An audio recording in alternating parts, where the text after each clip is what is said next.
Claim this very lightly. So good evening and welcome everybody to the City of Lake Forest Park City Council regular meeting for Thursday, March 26th.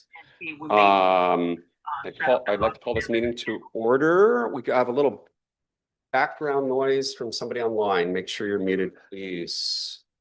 And with that, I will lead us in the Pledge of Allegiance. Everyone, welcome. Please stand. I pledge allegiance to the flag of the United States of America and to the republic for which it stands, one nation, under God, indivisible, with liberty and justice for all. Thank you, everyone. Please be seated. Just for everybody's edification, who's in the chambers, we have 3 council members that are online remotely. And so if at any time they can't hear us, please text clerk or send us an email or something. We'll make sure we get it sorted out for you. With that, I'd entertain a motion for adoption of the agenda. So moved. Second. Been moved and seconded. Any questions, concerns, comments? Hearing none, it's adopted by unanimous consent. Thank you, everyone. And with that, we're moving to public comments. Chief, thank you, sir. Hey. And starting out, we have Jack Tonkin. Welcome, Jack. Very nice to see you.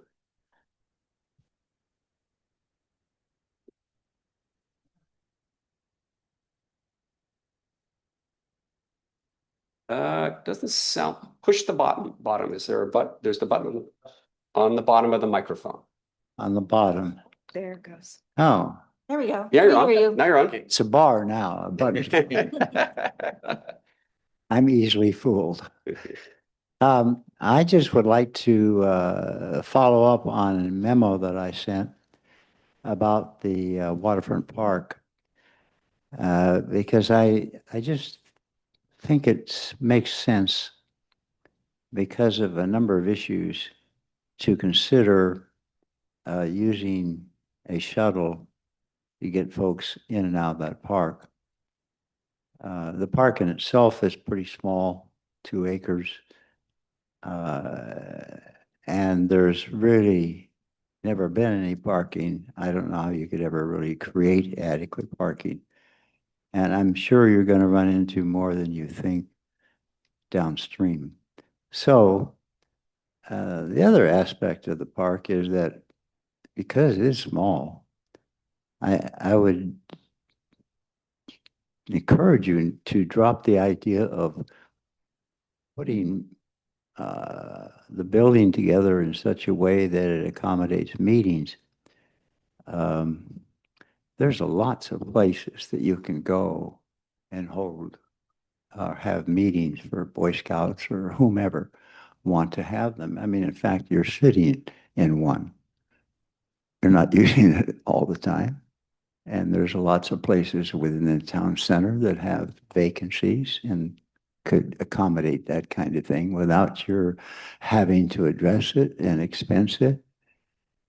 So I think that's an element you can take off the table. It would be nice to see some shower stalls, and it would be nice to see maybe a small dressing area to accommodate families with kids. That's not a building. That's just a thing to put out there for one more element, not a big user of space. So getting back to the shuttle, I checked a little bit on the costing and the elements of driving and where would you pick up and where would you go, and I put those. I'm done. No, you're good. That's someone chiming in here. They're joining the meeting. So Lookout. I didn't get into all the nitty-gritty details, but I gave you some food for thought. That's what I'm here for. And if I can help, I'm happy to help in the other aspects of developing that plan, whatever I can provide. And I have some friends that would help in that vicinity as well. So please look at that report and give it some consideration. It's not a finished document. It's a place to start. So there we go. Thanks. Thank you, Jack. Appreciate your comments. Let's see, moving on. TJ Fudge. Welcome, TJ.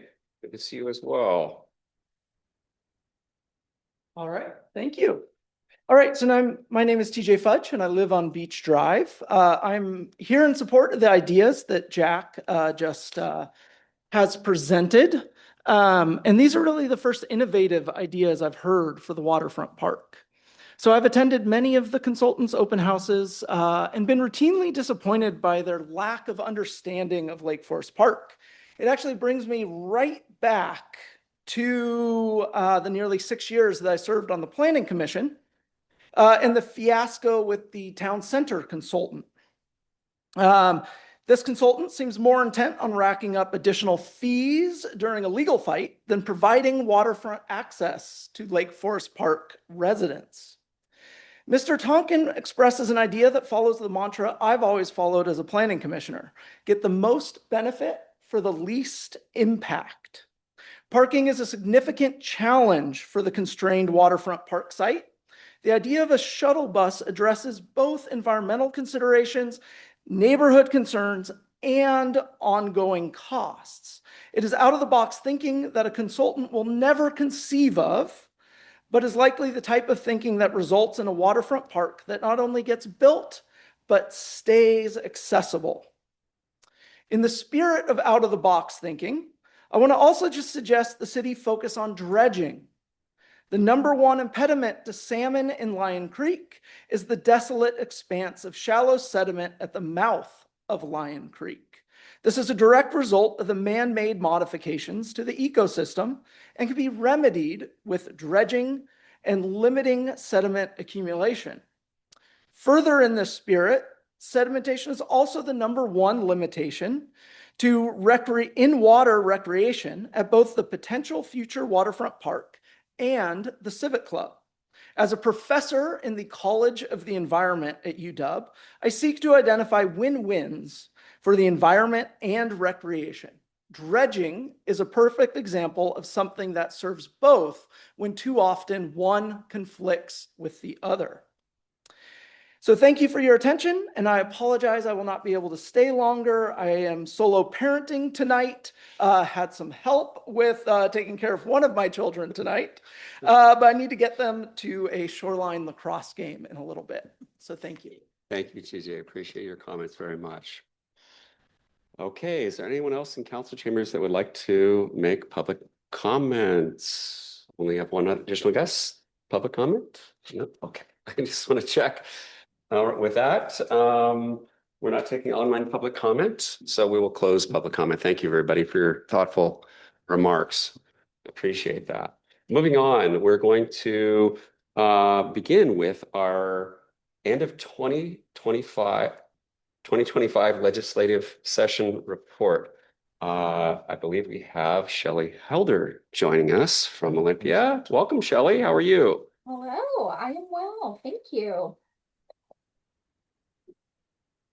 Good evening, Mayor and Council. Good to virtually be with you. I am, of course, Shelley Helder. I have the privilege of serving as the contract lobbyist for the City of Lake Forest Park. And this evening, I'm here to provide a report on the outcomes of the 2026 legislative session. So my presentation this evening has 4 sections to it. The first, of course, is the overview. The second will focus on outcomes specifically related to the city's legislative priorities. I'll also talk about a couple other policy areas that the city's expressed interest in, and then wrap up by talking about next steps. And I'm happy to answer any questions that you all may have after that. So the 2026 legislative session was 60 days. It was the second year of the biennium. And same as the first year of the biennium, the Democrats held strong majorities in both the House and the Senate. And so they set the priorities for the session. Some of the major themes that reflect those priorities We're responding to federal actions, trying to pass policies that resulted in affordability and reforming the state's tax code. The primary objective of a short session is to adopt the supplemental budget. And those are intended to just make small necessary changes to the 2-year budgets. And then in addition to the supplemental budget work, there's always policy work. And this year, there were a little over 1,200 bills introduced in the 60 days, which is a large number of bills considered over a very short period of time. Ultimately, 268 were passed into law. So as was mentioned, the short session is intended for adoption of supplemental budgets. And there have been years where the legislature in a short session has not adopted or all 3 supplemental budgets. And so it is noteworthy that this year they did. The most challenging of the 3 budgets was the operating budget. And the challenge really came from the fact that there's rising costs, maintenance level costs, which I know cities can understand. At the state level, it's driven by increased caseloads and new obligations from recent program expansions. So the state supplemental operating budget increased spending by $2.4 billion, and it brings the total 2-year budget to $80.2 billion. $880 million of that amount is from the state's budget stabilization account, which is commonly referred to as the rainy day fund. It's essentially the state's savings account. And then the largest expenditure in the supplemental budget is $1 billion. And that covers the state's self-insurance liability premium. It's one of the fastest growing expenses for the state. And I know it is for local governments as well. The other 2 budgets, the transportation and the capital budget, are traditionally developed in a bipartisan fashion. And this year was no exception.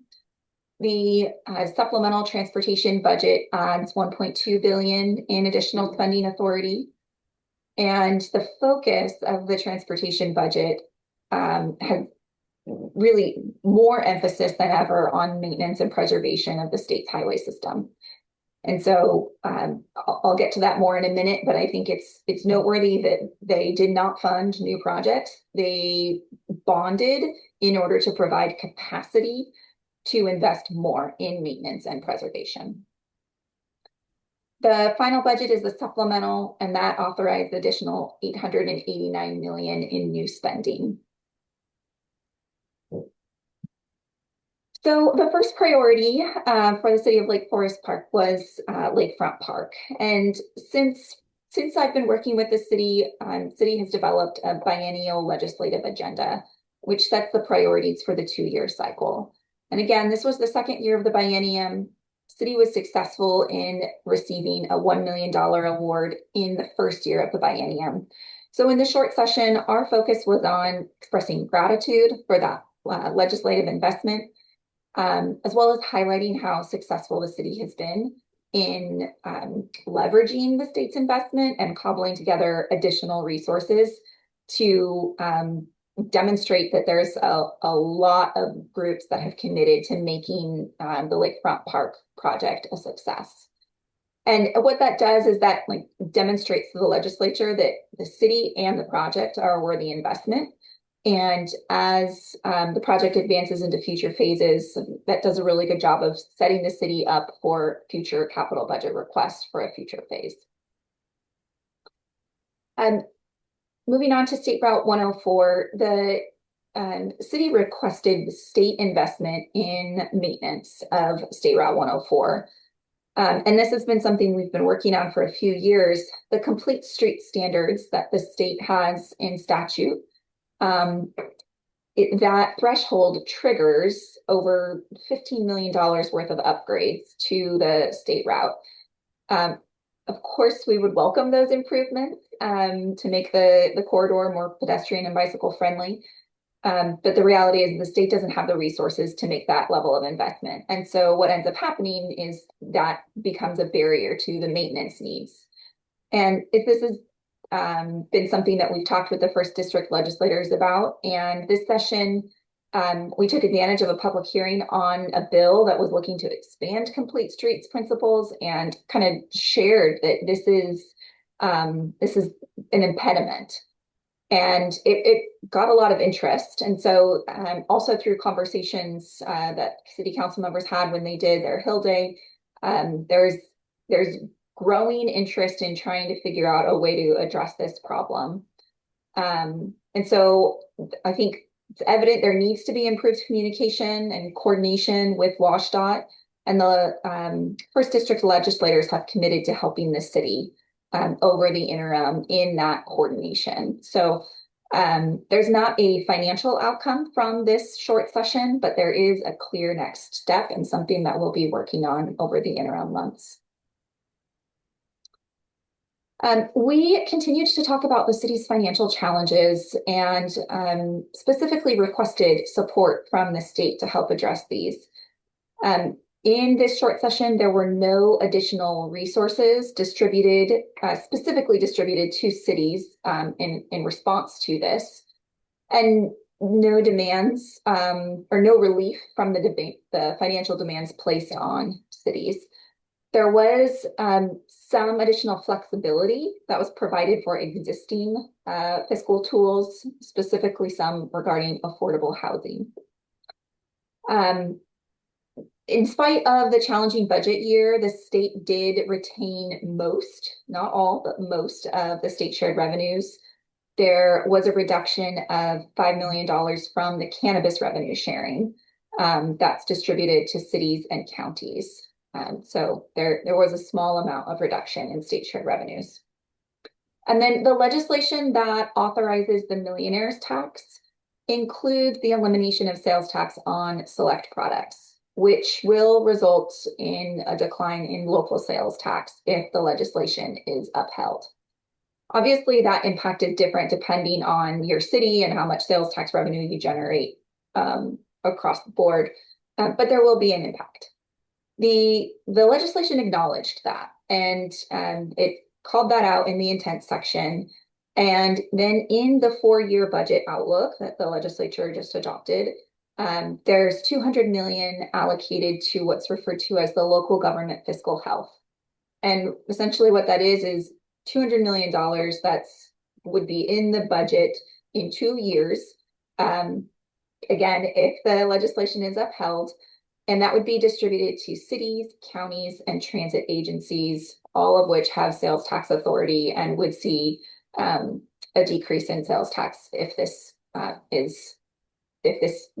stands, both Supreme Court potential ruling as well as potential weigh-in from the voters. So both of those are up in the air at this point. I think in short, when we look at it from a fiscal perspective, considering the challenges the state was facing and some of the cuts that were made to other groups, it wasn't a terrible session for cities financially, but there is still room for improvement.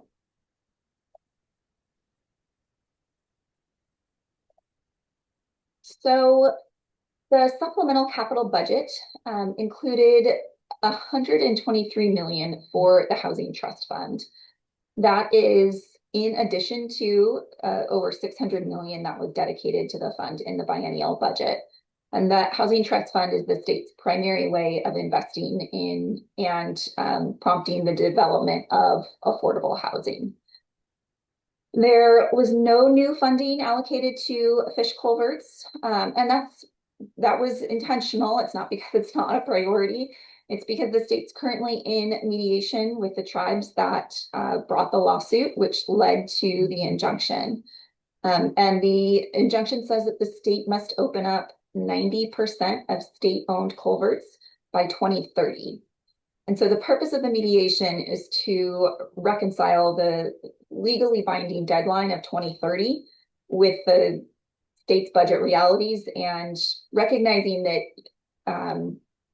the ultimate goal is improving salmon habitat. And so the mediation is trying to work through how to achieve that. So for that reason, there wasn't a change in fish culvert funding, but anticipate that there will be in 2027 in the new budget cycle. The city supported House Bill 1175, which would have preempted some local control when it comes to siting and regulations for cafes in residential zones. The bill passed the House early in the session, passed by a vote of 94-2, so really strong support. But ultimately it was stalled in the Senate, was never scheduled for a hearing in its policy committee. I was never able to track down definitively why the Senate was not inclined to consider the proposal, but I am confident that this policy will return in 2027. And then finally, we played quite a bit of defense when it comes to preserving the city's ability to use traffic safety cameras. And I just want to be clear, there wasn't an intent from the legislature to eliminate the authority, but two different bills would have had unintended consequences. And so the first bill was Senate Bill 6002, and this establishes the allowable uses for automated license plate reader cameras. The definition of an ALPR camera, it took a lot of work to get that definition balanced to provide the oversight as well as the distinction between those cameras and cameras that are used for traffic safety enforcement, because there is an automated license plate reader component to traffic safety cameras. So in the end, we were able to find language that serves both purposes, and there should not be an impact to the use of traffic safety cameras. The second bill was House Bill 2711, and this would have changed the revenue sharing agreement that the state has with cities that choose to use traffic safety cameras. And this bill was prompted by a proposal in the Senate that would have shifted, or I guess would have required cities to share 10% of gross revenue, as opposed to current law, which is 25% of net revenue. So after expenses are paid, 25% only after 4 years of the camera being in one location. In the end, House Bill 2711 passed, but it did not include the revenue sharing provisions. So there is no change to the current law for how traffic safety camera revenue is shared with the state. I mention this for two reasons. One, this continues to be a very hot topic for the legislature. I imagine it will come back next session. And two, we often don't recognize how much time and energy goes into playing defense on legislation. So it's not something that we typically put on a legislative agenda to say, we're going to play defense. But in this case, it did require engagement. So now that the legislative session is over, there are a few key things that I would encourage the city to consider. The first and most important thing that you could do is express gratitude to the First District legislators. It was a grueling 60-day session. Every 60-day session is very long. This one was perhaps one of the hardest. I'm sure everyone was aware, but the passage of the millionaire's tax in the House required a 24-hour long debate where they were on the House floor debating for 24 hours. It was actually 25 hours, but and that one made the news because this is the longest in state history, but there were several other days where they worked very, very late into the night and into the following morning. And obviously state legislators sign up for this job, and they for the most part know what they're signing up for. But I think recognizing that service and their willingness to engage on city issues all three of the legislators in the first district are eager to hear, where do the cities in my district, where do they land on different issues, and how can I be advocating for what's important to them? So recognizing their effort and expressing that sincere gratitude will only strengthen that partnership moving forward.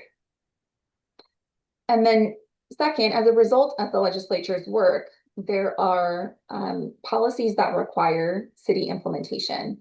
It's primarily making updates to city ordinances, or in the case of the Lakefront Park, it's delivering on the project that the state has provided funding for. Both are critical to demonstrating that the city is a worthy recipient of state resources, and then of course that the city complies with state law.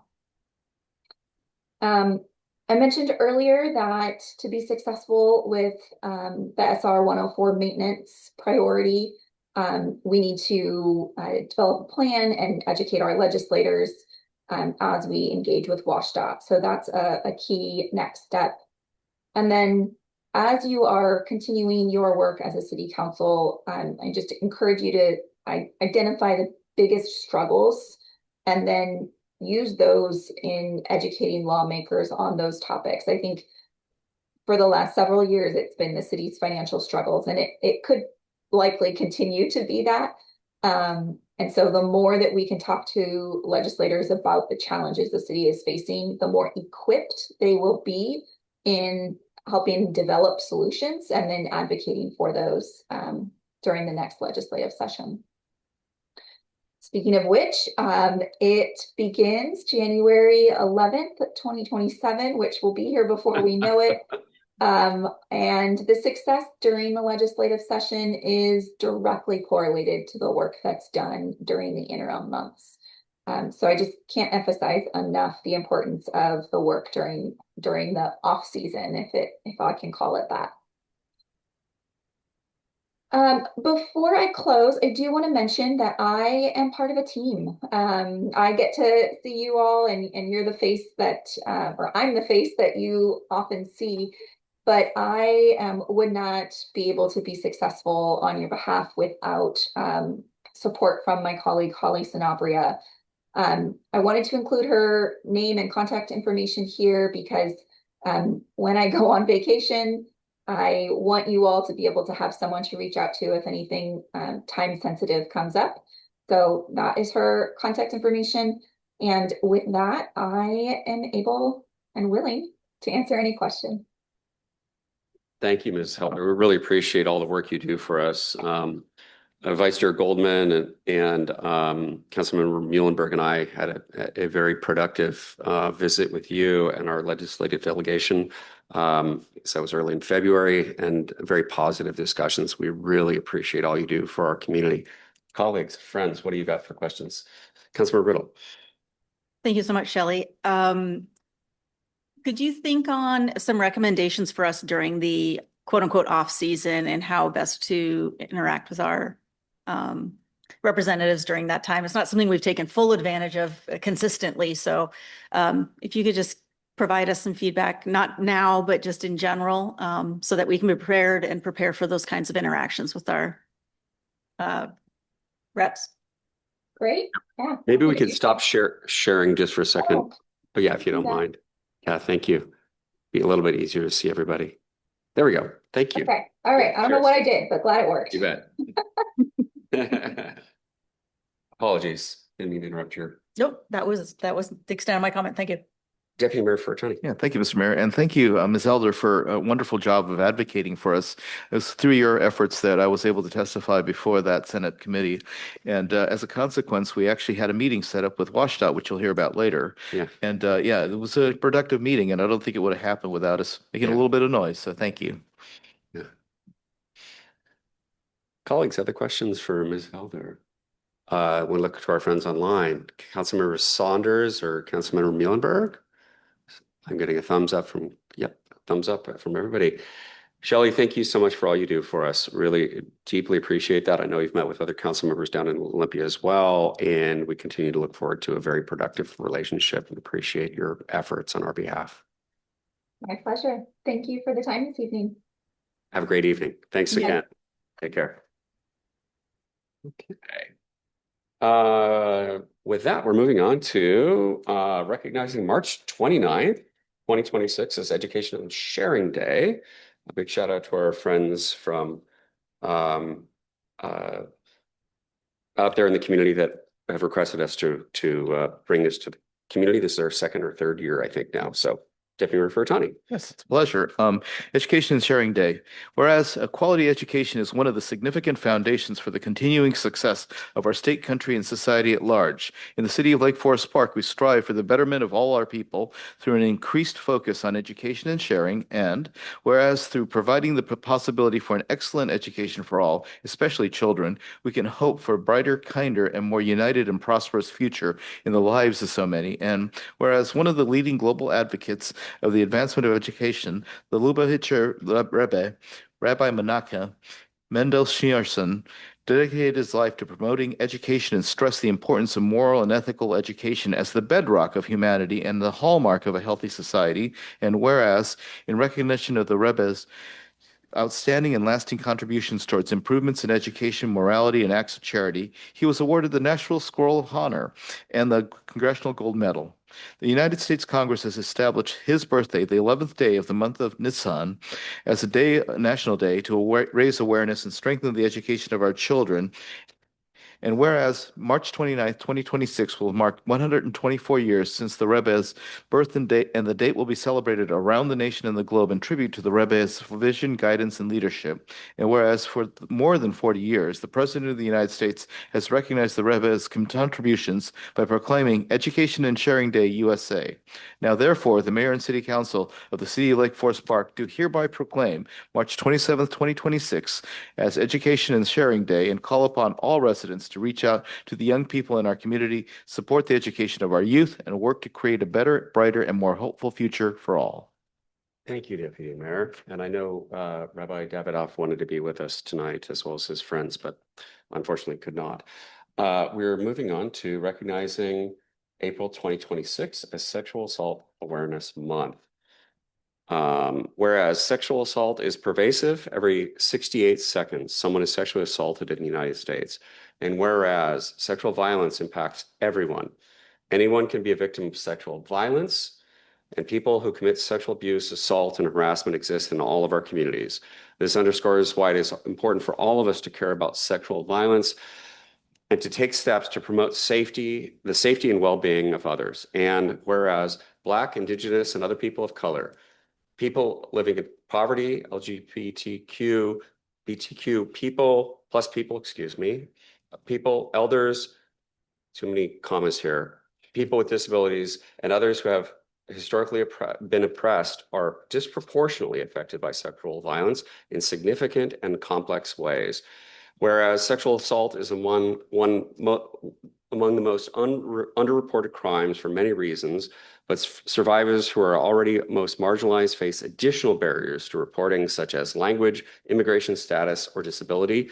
And whereas ending sexual violence requires us to address racism, sexism, and all forms of oppression that contribute to the perpetration of sexual assault, and whereas sexual violence exists on a continuum of behavior that includes racist, sexist, transphobic, homophobic, ableist, or other hate speech.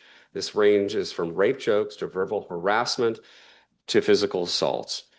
And whereas survivors of sexual assault may never forget their victimization, but they can heal with the support from family, friends, and their communities. Sexual assault programs across King County and Washington State offer free and confidential support, advocacy, information, resources to survivors. And whereas by working together as a community, we can alleviate the trauma of sexual violence by ensuring supportive resources are available to all survivors while standing up to and actively disrupting harmful attitudes and behaviors that contribute to sexual violence.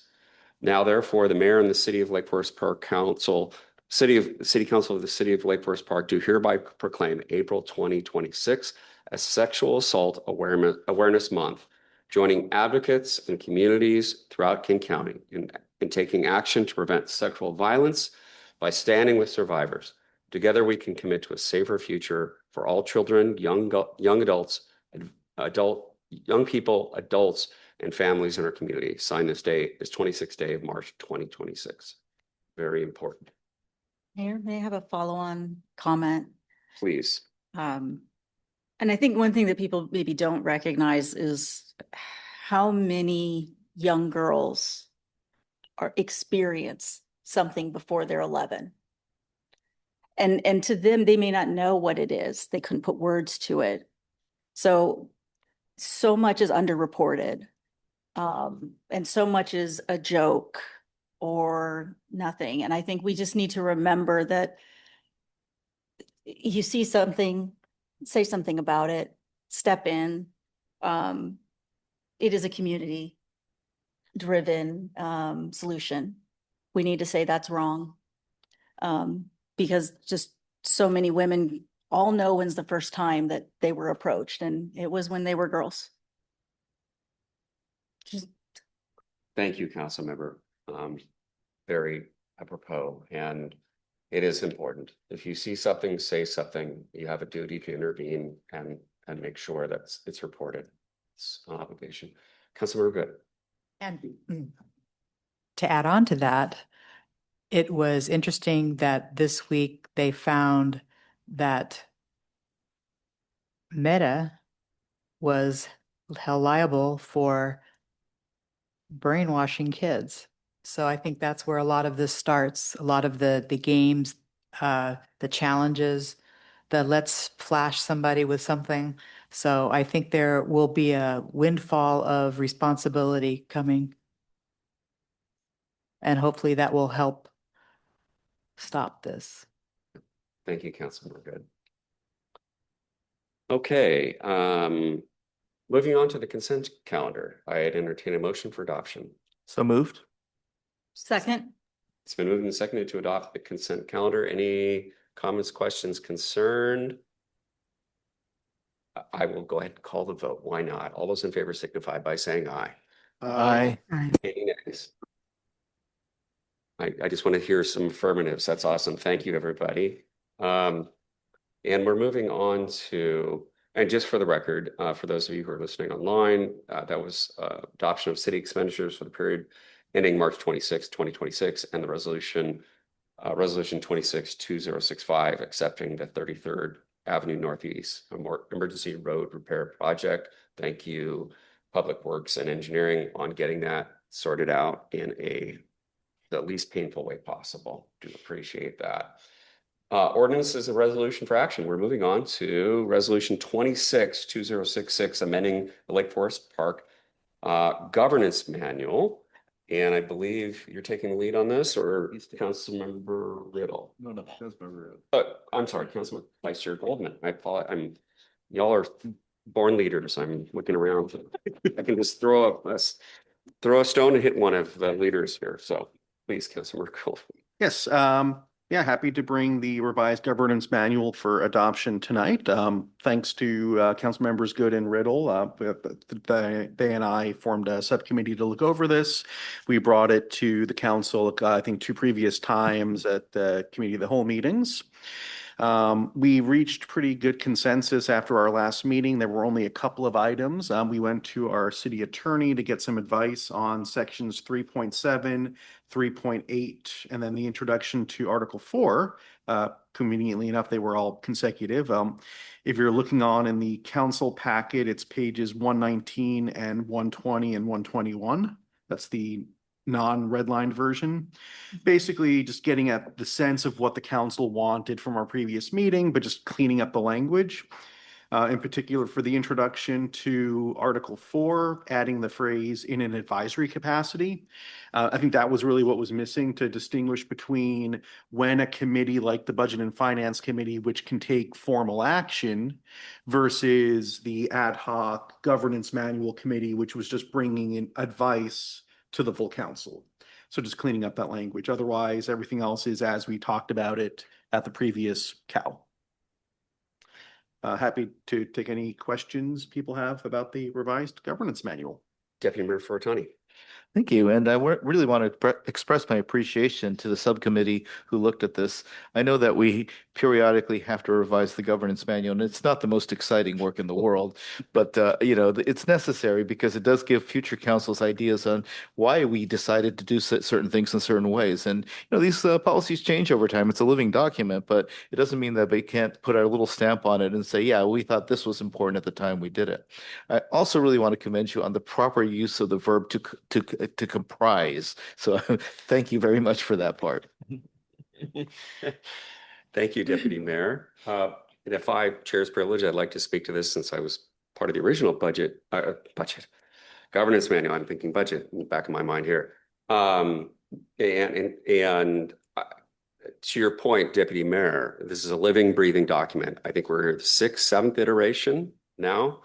And I applaud you all. Thank you for Larry and Summer and everybody who were part of that to bring it up to speed without going too far and making it too onerous or, overhauling it soup to nuts, because there are opportunities to change it in the future. And I think that I think it's a great working document. And I deeply appreciate the fact that you work with the administration on a couple of topics to make sure that it was not something that was constrained to the present and forward thinking. And so I applaud you all for the effort. And many thanks to the people long before you all that served in the council when I was back in the dinosaur days that really did the meat of this work. So anyway, entertain a motion, or please. I would just also like to thank the sort of subcommittee for putting in the extra time. There's a lot of behind the scenes work before we brought you our kind of first draft, and then to thank the whole council for being so supportive and really digging into this and being responsive to what's important, and also to the council to bring the issues up. Sure. We need to keep doing that. It's a living document. And so if you have, let's just keep bringing issues up as we come across it, like the 3-touch rule. Thank you. Yeah. Vice Chair Goldman. Yes, also, I forgot, I did also want to thank staff, especially our city clerk. It was a challenge behind the scenes, the layers and layers of red and blue and yellow lining. So thank you very much for keeping all the versions straight so that we could have productive council discussions. Thanks. Yeah, thank you. I was going to make a joke, but it would have been at Matt's expense. So I was going to say that the walls are insulated here, so you didn't hear the screaming behind this wall, but I won't say that out loud. Oh, I did say it out loud.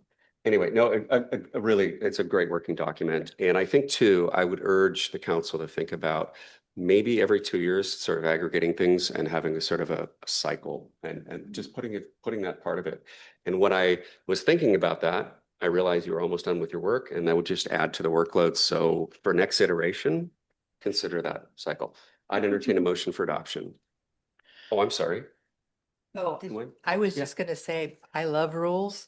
I think rules is what, guides us and what we're supposed to do and what not to do. So I had fun. Thank you. Go ahead. Yeah. Thank you, Councilmember Graham. Vice Chair Goldman. Yep, I would like to move resolution 26-2066, amending the Lake Forest Park Governance Manual. Second.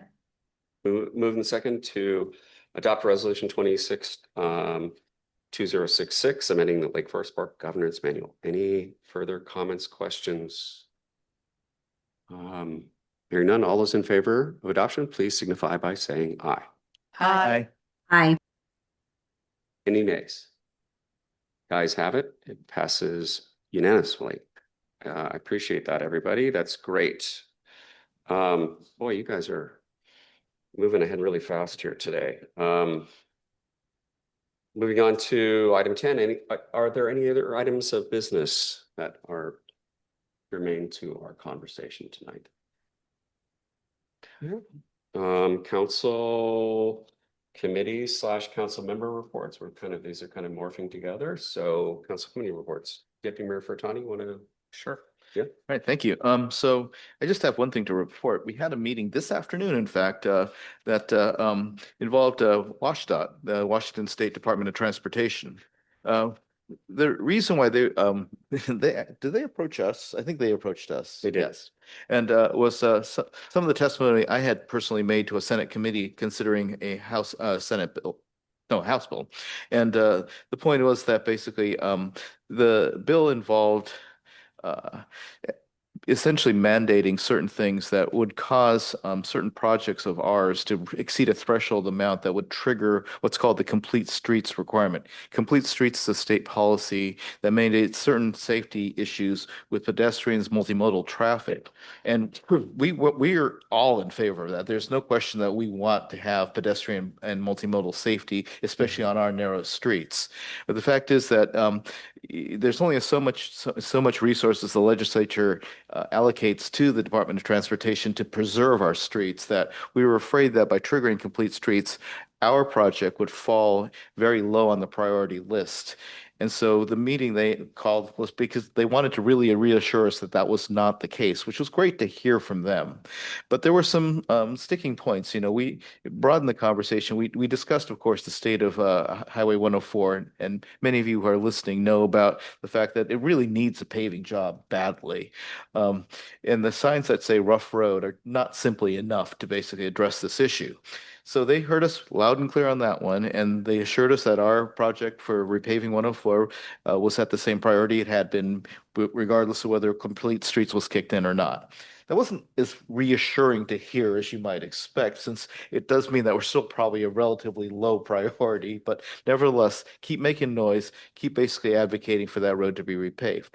We broadened the discussion out to largely something that, of course, Mr. Tonkin brought up, which is access to the lakefront park. The fact that the intersection between Ballinger and Bothell is dangerous, and we want to address this issue before the lakefront park comes online. And so some of the discussions involved timing of the signals, and especially of the walk signals. Other things were basically redesigning of the so-called sweeper lanes. Those are those free, quote unquote, free right turn lane kind of things.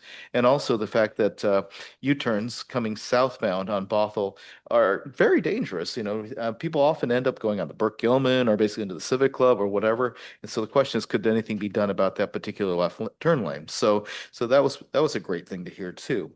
And then finally, I think we talked about speed limits. So speed limits on 104 and specifically 522. The mayor was very adamant in lowering the speed limit so it's a uniform 35 miles an hour through, end to end, border to border of Lake Forest Park, and made very many good arguments. Of course, the Department of Transportation folks countered with, we've done speed studies. We've done basically these things that show that nobody's going to pay attention to the speed limits even if we lower it. And the fact that that's the case, yes, whatever that may be, we adopted those NACTO standards for a reason, right? And the fact is that we're not trying to get people through, we're trying to get people through safely, including those people who are not in cars. And so I think one of the things that they gave us an opening was enforcement, was the fact that, yeah, I mean, if you're saying that people won't pay attention to the law, the speed limits there, it does mean that we need more enforcements, which bolstered our argument for traffic cameras there. So I thought it was interesting that, we got them to essentially say that, yeah, I think we need to put traffic cameras there in a very roundabout way. So a couple other council members and the mayor were on the call. So if they want to chime in, please feel free to do so. That was my report. Thank you, Deputy Mayor. I can come back to that in my little missive here in a few minutes.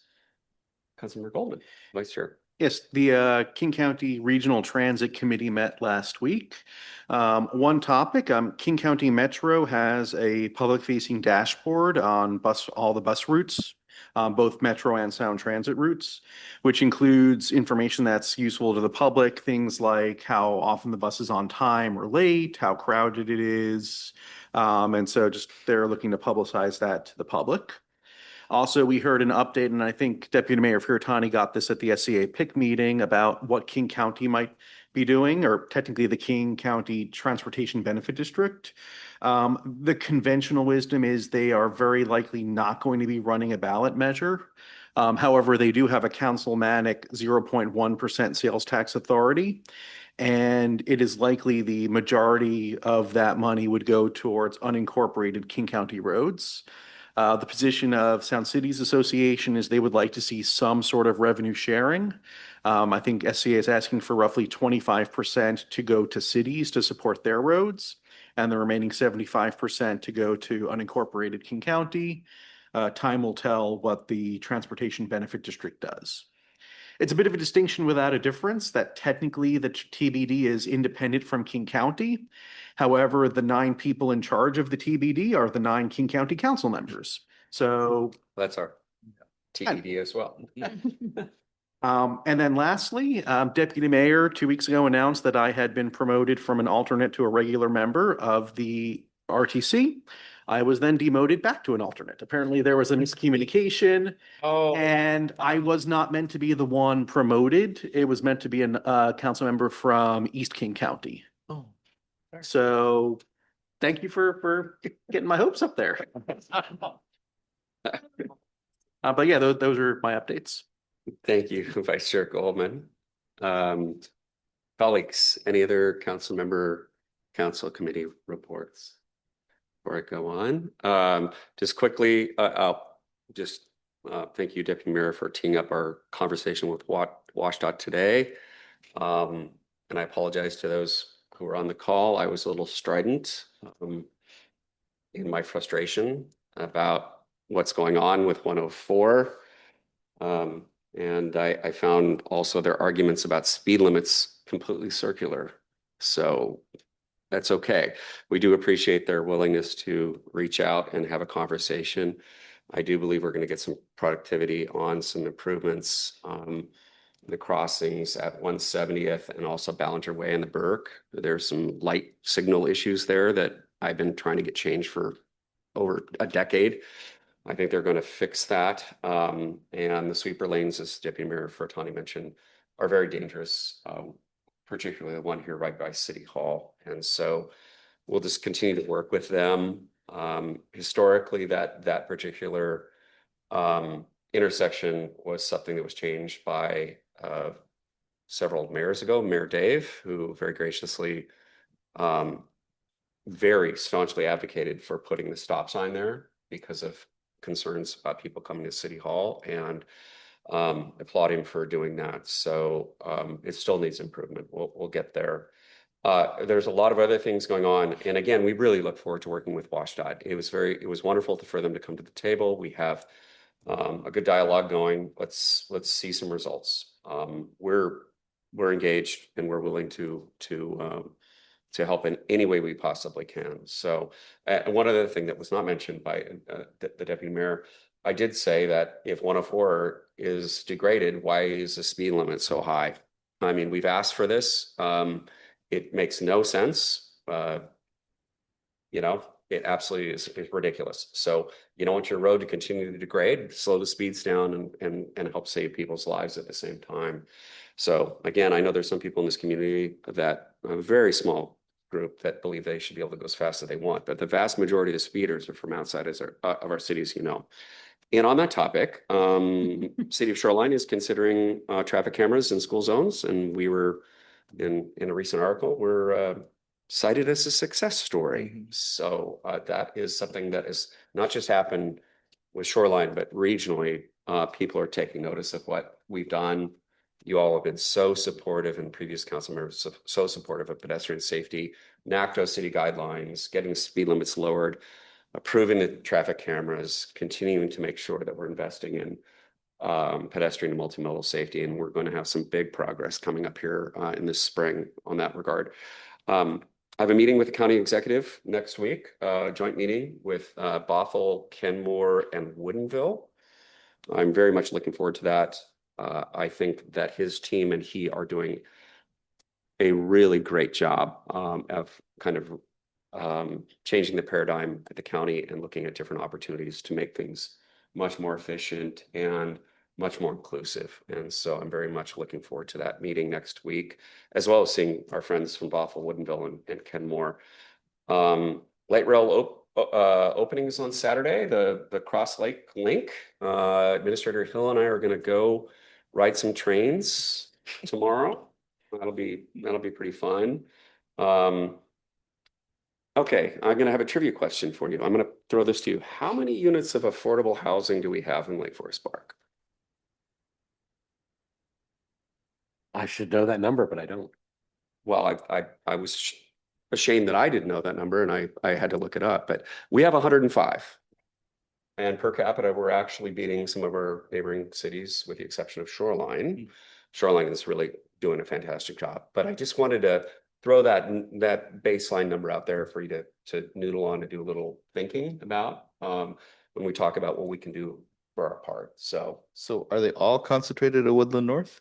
they are. Okay. Yeah. And interestingly enough, if you include one block out of our community, it goes up to a couple hundred. So actually more than that. It goes up to the area that we did not annex in the 90s, which is there's a certain irony there because we would love to have the additional retail and the residential and the space for additional units. But anyway, it's something for us all to get educated on. Yeah, Councilmember Rosenau.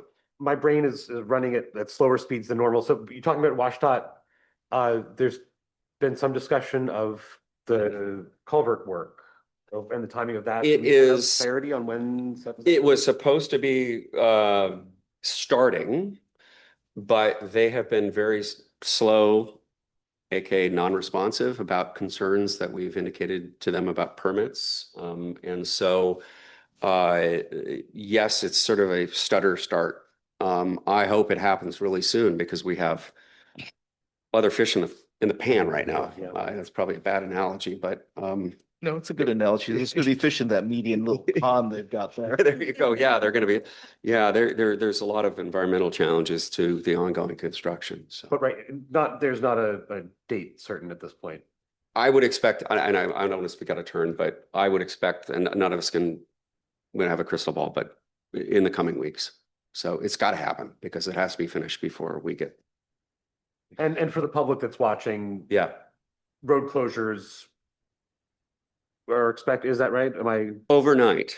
Okay, as I understand it, overnight, and that's right. part of there's some considerations about that. So sort of watch this space, everybody, and we'll make sure it gets put out in news flashes and through Shoreline Area News and Town Crier and our friends there and try to make sure that we keep people informed. Right now, it's a bit of a moving target, unfortunately. And I think that to sum it up, the press release by WashDOT was premature. So they gotta jump through the hoops and make sure they do the right thing. So follow the rules. Let's see.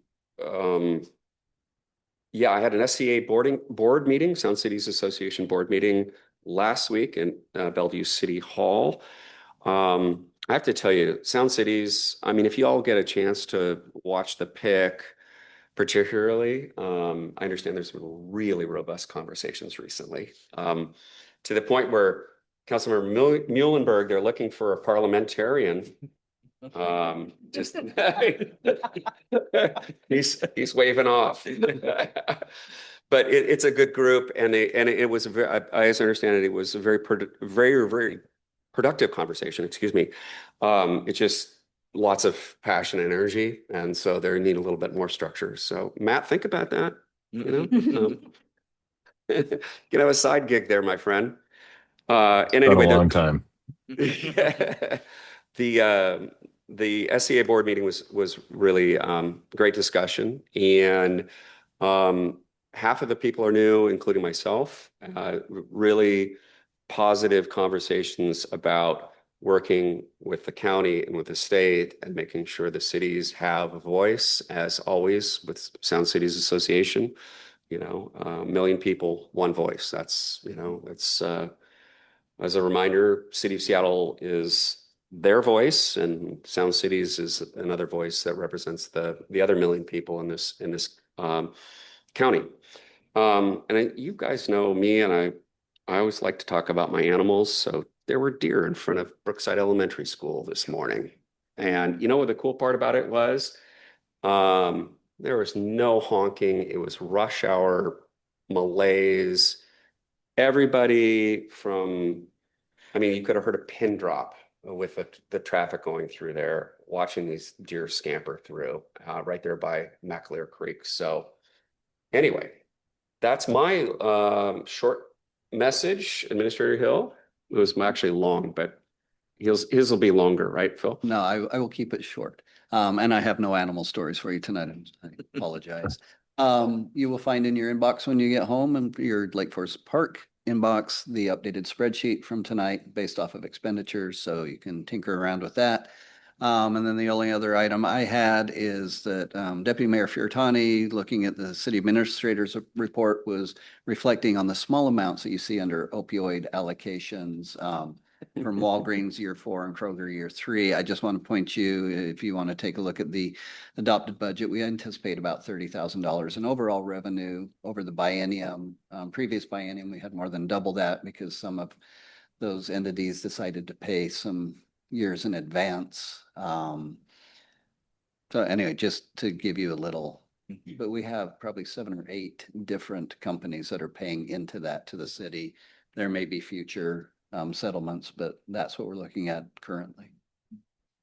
And that's all I've got. Thank you, Administrator Hill. And just leaving you with one last note.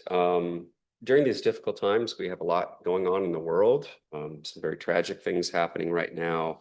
This is the time to, reach out to people, strangers that you see walking by and say hi, wave to people. Do your best to be to people, as we've talked about before.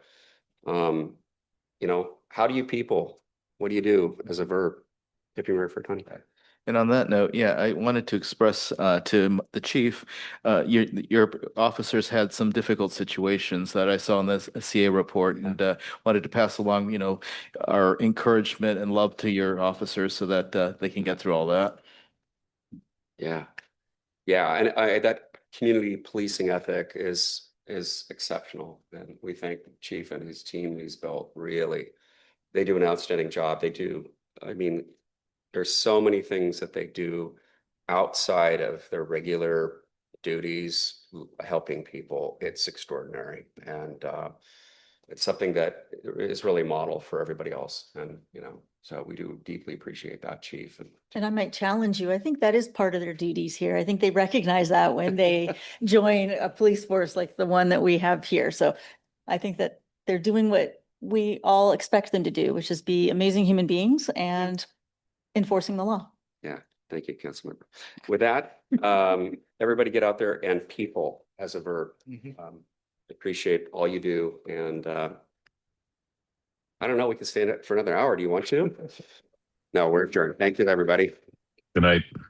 Good night, everybody. Thank you.